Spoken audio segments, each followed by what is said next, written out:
നിന്ന് ഇന്ത്യക്കാരെ നാട്ടിലെത്തിക്കാൻ പ്രത്യേക സർവീസുമായി സ്പൈസ് ജെറ്റ്. ഫുജൈറയിൽ നിന്ന് കൊച്ചി, ഡൽഹി, മുംബൈ എന്നിവിടങ്ങളിലേക്ക് സർവീസ് നടത്തും. രാത്രി 8:10 കൊച്ചിയിലേക്കുള്ള ആദ്യ സർവീസ്. നാളെ 2 വ്യാഴാഴ്ച ഒരു സർവീസും നടത്തുമെന്ന് സ്പൈസ് ജെറ്റ് അറിയിച്ചു. അക്ഷയ് പേരാവൂർ വിവരങ്ങൾ നൽകും. അക്ഷയ്, ഈ വിമാനത്താവളങ്ങളിൽ കുടുങ്ങിക്കിടക്കുക എന്നുള്ളതല്ല ഈ സർവീസുകളുടെ ലക്ഷ്യം. ഏതൊക്കെ സർവീസുകളാണ് ഇന്ത്യയിലേക്ക് നടക്കുന്നത്? അനീഷ, ഇന്നലെ അധികൃതർ പുറത്തുവിട്ട കണക്കനുസരിച്ച് യു എയിലെത്തി മടങ്ങാൻ ആഗ്രഹിച്ച ഏതാണ്ട് 20,000-ലധികം ആളുകൾ ഈ സാഹചര്യത്തിൽ വിമാനത്താവളങ്ങളിൽ കുടുങ്ങിക്കിടക്കുന്നതായി കണക്ക് പുറത്തുവിട്ടിരുന്നു. ഈ ആളുകളെ ഇപ്പൊ നിലവിൽ യു എയിൽ നിന്ന് പോകാൻ ആഗ്രഹിക്കുന്ന ഈ ആളുകളെ അവരവരുടെ ദേശങ്ങളിലേക്ക് തിരിച്ചെത്തിക്കുക എന്നുള്ളതാണ് ആദ്യ പരിഗണനയായി അധികൃതർ നടത്തുന്നത്. ഇതിനു വേണ്ടിയിട്ടാണ് ഭാഗികമായി എയർപോർട്ടുകൾ തുറന്ന് സർവീസുകൾ ആരംഭിക്കുന്നത്. അത്തരത്തിൽ ഇന്ത്യയിലേക്കുള്ള ആളുകളെ തിരിച്ച് ഈ എത്തിക്കാനുള്ളതാണ് സ്പൈസ് ജെറ്റ് ഇപ്പോൾ സർവീസ് ആരംഭിക്കുന്നു എന്നുള്ളത്. ഏതാണ്ട് ആശ്വാസകരമായ ഒരു വാർത്ത തന്നെയാണത്. ഫുജൈറ വിമാനത്താവളത്തിൽ നിന്നാണ് ഇന്ന് മുതൽ മൂന്ന് സർവീസുകൾ ആരംഭിക്കുന്നത്. കൊച്ചി, ഡൽഹി, അതുപോലെ തന്നെ മുംബൈ എന്നിവിടങ്ങളിലേക്കാണ് സർവീസ് ആരംഭിക്കുന്നത്. ഇന്ന് രാത്രി 8:10 കൊച്ചിയിലേക്കുള്ള സർവീസ്. നാളെ 2 സർവീസും അതുപോലെ തന്നെ വ്യാഴാഴ്ച ഒരു സർവീസും നടത്തുമെന്നാണ് സ്പൈസ് ജെറ്റ് അറിയിച്ചിരിക്കുന്നത്.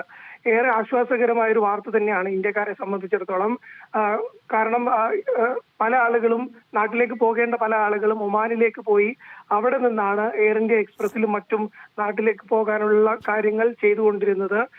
യു എയിൽ നിന്ന് തന്നെ, ഫുജൈറയിൽ നിന്ന് തന്നെ നാട്ടിലേക്ക് പോകാം എന്നുള്ളത് വലിയ ആശ്വാസകരമായ ഒരു വാർത്ത തന്നെയാണ്. മറ്റൊരു വാർത്ത ഇപ്പോൾ വരുന്നത്, എയർ അറേബ്യ അവരുടെ കൊമേഴ്ഷ്യൽ സർവീസുകൾ മാർച്ച് 4 ബുധനാഴ്ച വരെ റദ്ദാക്കിയിരിക്കുന്നു എന്നുള്ളതാണ്. കൊമേഴ്ഷ്യൽ സർവീസുകൾ ആദ്യഘട്ടത്തിൽ ഇത്തരത്തിലുള്ള ആളുകളെ തിരിച്ച് അവരവരുടെ നാട്ടുകളിലേക്ക് എത്തിക്കുന്ന ഒരു പ്രോസസ് കഴിഞ്ഞതിന് ശേഷം മാത്രമായിരിക്കും കൊമേഴ്ഷ്യൽ സർവീസുകൾ യു എയിലെ വിമാനത്താവളങ്ങൾ ആരംഭിക്കുക എന്നുള്ളതാണ് അനീഷ. അക്ഷയ്, 8:10 ആദ്യത്തെ സർവീസ് നടക്കാനിരിക്കുന്നത്. ഈ യാത്രക്കാരൊക്കെ നിലവിൽ എവിടെയാണ് ഉള്ളത്? നേരത്തെ വിമാനത്താവളത്തിൽ കുടുങ്ങിക്കിടക്കുന്ന ആളുകളൊക്കെ ഉണ്ടായിരുന്നു, അവരെയൊക്കെ മറ്റ് സ്ഥലങ്ങളിലേക്ക് പാർപ്പിച്ചിട്ടുണ്ടോ? അതുമായി ബന്ധപ്പെട്ട വിശദാംശങ്ങൾ കൂടി. ഈ വിമാനത്താവളങ്ങളിൽ കുടുങ്ങിക്കിടക്കുന്ന ആളുകളെ വിമാനത്താവള അധികൃതർ തന്നെ, എയർലൈൻ അധികൃതർ തന്നെ വിവിധ ഹോട്ടലുകളിലേക്കും മറ്റും മാറ്റിയിരുന്നു. ഇവരുടെ പൂർണ്ണ ചെലവ് യു എ സർക്കാർ വഹിക്കും എന്നും അറിയിച്ചിരുന്നു. യാതൊരു രീതിയിലുള്ള ആശങ്കകളും വേണ്ട, പൂർണ്ണ ചിലവും അതുപോലെ തന്നെ മറ്റെല്ലാ സൗകര്യങ്ങളും അവർക്ക് കൃത്യമായി ഒരുക്കി നൽകും എന്ന് അധികൃതർ അറിയിച്ചിരുന്നു. അത്തരത്തിൽ സഞ്ചാരികളായി എയർപോർട്ടിൽ കുടുങ്ങിയ ആളുകൾക്കുള്ള എല്ലാ സൗകര്യങ്ങളും അധികൃതർ തന്നെ ഒരുക്കിയിരുന്നു.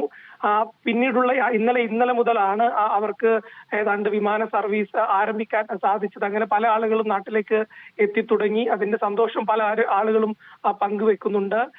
ഇത് കൂടാതെ പല ആളുകളും നാട്ടിലേക്ക് പോകാനുള്ള ആലോചനകളൊക്കെ മുന്നേ ഉണ്ടായിരുന്നു. അതിനിടയിലാണ് പ്രത്യേകമായ ഈ ഒരു സാഹചര്യം വരുന്നത്. അത്തരത്തിലുള്ള ആളുകൾ നിലവിൽ അത്തരത്തിൽ നാട്ടിലേക്ക് പോകാൻ ആഗ്രഹിക്കുന്ന ആളുകൾക്കാണ് ഫുജൈറയിൽ നിന്ന് സ്പൈസ് ജെറ്റ് അടക്കമുള്ള സർവീസുകൾ വഴി നാട്ടിലേക്ക് പോകാനുള്ള ഒരു സൗകര്യം ഇപ്പോൾ ഒരുങ്ങിയിരിക്കുന്നത്. അക്ഷയ് പേരാവൂരാണ് വിവരങ്ങൾ നൽകിയത്.